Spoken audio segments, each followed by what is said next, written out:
started with basically environmentalism, means human behavior is controlled by the nature. Whatever the nature makes it, man is the actor of the nature. But later determinism came. They further clarify there is no human wisdom, everything is controlled by environment, by nature. So man is nothing, is only the follower of the nature. But later true determinism means man has no other option except the direction of the natural conditions. So man is only the slave of the nature. So this is one thought. Basically Germans propagated such thought. After the possibilism came, the French school of thought said, no, there is always possibilities, and nature has offered possibilities for the man to act, and man with the human wisdom use those possibilities and act as per their wisdom. So man is not the slave of nature.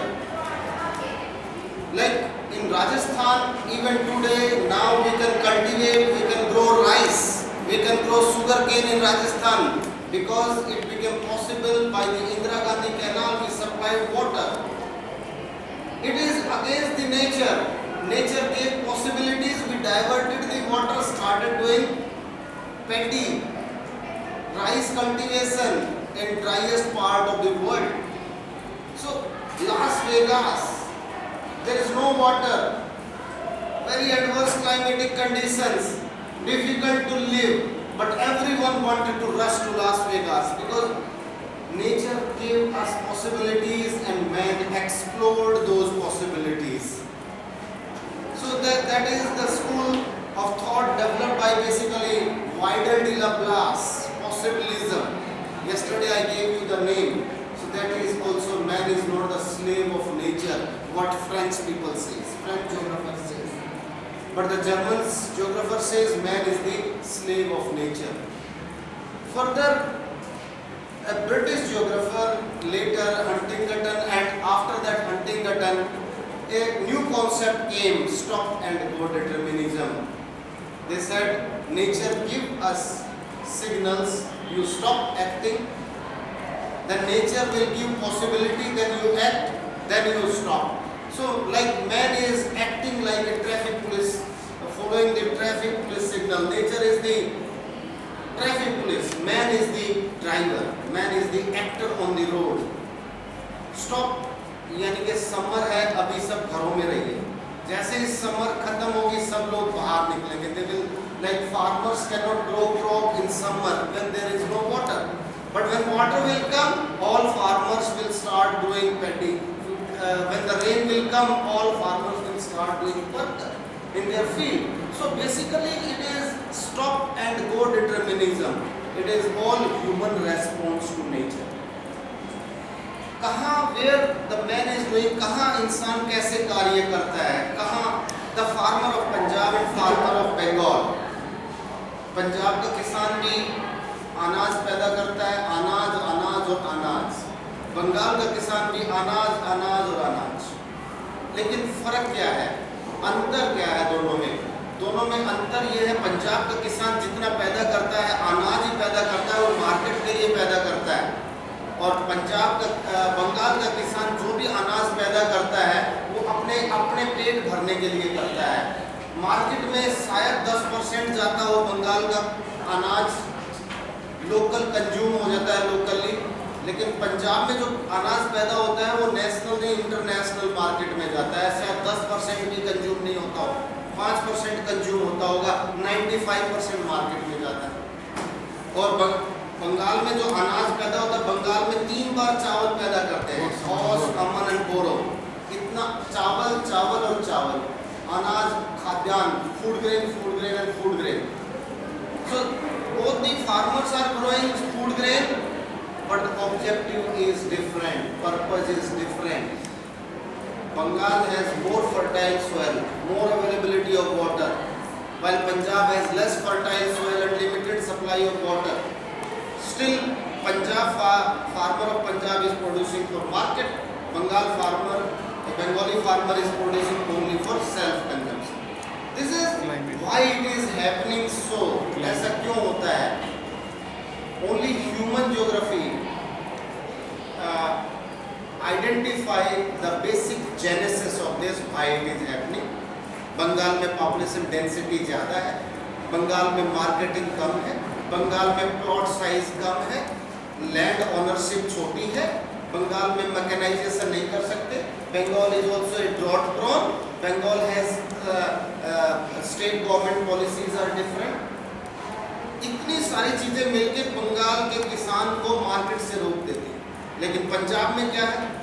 State policies, farmer supportive policies है, बड़े plot size है, machines का use हो सकता है.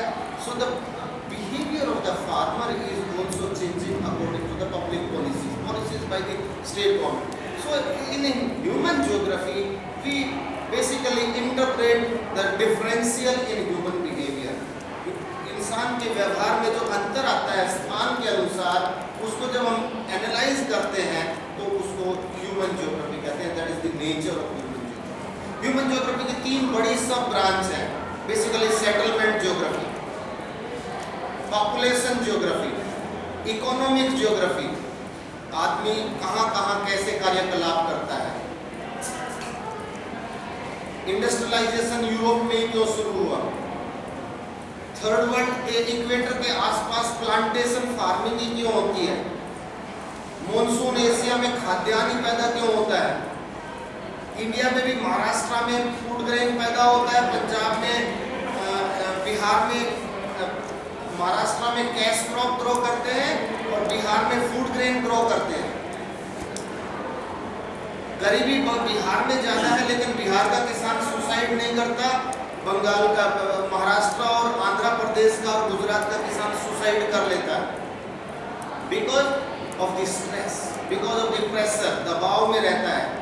और इसकी inquiry सिर्फ ह्यूमन ज्योग्राफर कर सकता है.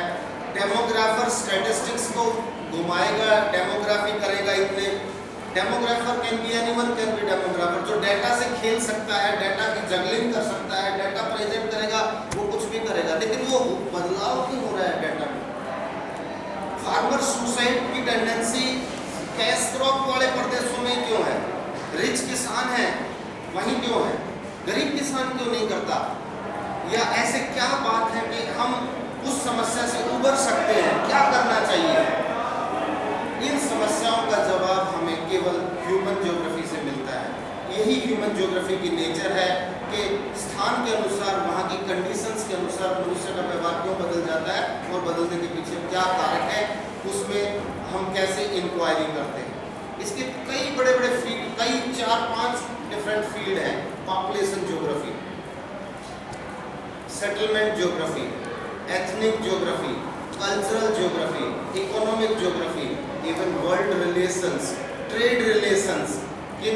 जितने कंट्रीज के ट्रेड रिलेशंस हुए हैं, प्रेशर ग्रुप्स बने हैं, ये हम ह्यूमन ज्योग्राफी में इंटरप्रेट करते हैं. कहाँ संसाधनों का विस्तार है और कहाँ व्यापार की संभावनाएं ज़्यादा हैं. अरब कंट्री जब तक पेट्रोल नहीं था, एक विश्व के नक्शे पर बहुत इम्पोर्टेंट महत्व नहीं रखता था. जैसे ही पेट्रोल आया, अरब वर्ल्ड की दुनिया में एक अलग स्थान बन गया. क्योंकि ये इंटरप्रिटेशन और समय के साथ जैसे पेट्रोल का उत्पादन कम होता जा रहा है, उनका महत्व भी घटता जा रहा है. सो बेसिकली स्थान और समय के अनुसार किस तरह से इम्पोर्टेंस बदलती रहती है स्थान और समय की, इसका इंटरप्रिटेशन हम ह्यूमन ज्योग्राफी में ही करते हैं. सो बेसिकली ये मैं पहला चैप्टर का कल कुछ लास्ट पार्ट बचता था, पॉसिबिलिज्म. पॉसिबिलिज्म मीन्स नेचर हमें ऑफर करती है, ऐसा फ्लड आ सकता है. ओके, नेचर ने हमें फ्लड की संभावना, तो हमने फ्लड के जहाँ रिवर को चेक कर दिया, उसके दोनों साइड पे डैम बना के फ्लड को रोक दिया और वहाँ भी इंसान रह सकता है. यानी कि पहले ये था कि ज्योग्राफर, एनवायरमेंटलिस्ट, डिटर्मिनिस्ट कहते थे कि वहाँ जहाँ फ्लड आएगा इंसान नहीं रह सकता. लेकिन जहाँ फ्लड आता है वहाँ ज़्यादा इंसान की डेंसिटी है. देखिए सारी दुनिया में जहाँ जहाँ फ्लड आते हैं वहाँ जनसंख्या का घनत्व ज़्यादा है, जहाँ फ्लड नहीं आते जनसंख्या का घनत्व कम है. चूँकि हमने फ्लड को कंट्रोल कर लिया और इसलिए ये संभव हो पाया है, इसलिए इसको पॉसिबिलिज्म कहेंगे। ये पॉसिबिलिज्म, संभववाद, ये पर्यावरणवाद या निश्चयवाद, ये संभववाद, और वो है स्टॉप एंड गो, देखो और बढ़ो आगे। So this is the basic introduction about the nature of human geography, and they are the different associated branches और द सब फील्ड। जितने सब फील्ड हैं सब के बारे में मैंने आपको डिटेल बताया है। 5 सब फील्ड की डिटेल बताई है। पॉपुलेशन ज्योग्राफी की डिटेल, सेटलमेंट ज्योग्राफी की डिटेल, एथनिक ज्योग्राफी की detail, economic geography, occupational detail, किस तरह से किन किन फील्ड में, और ट्रेड रिलेशंस डिटेल, किन क्षेत्रों में रिसोर्सेज मनुष्य का व्यवहार का निर्धारण करते हैं। So that's all from my side.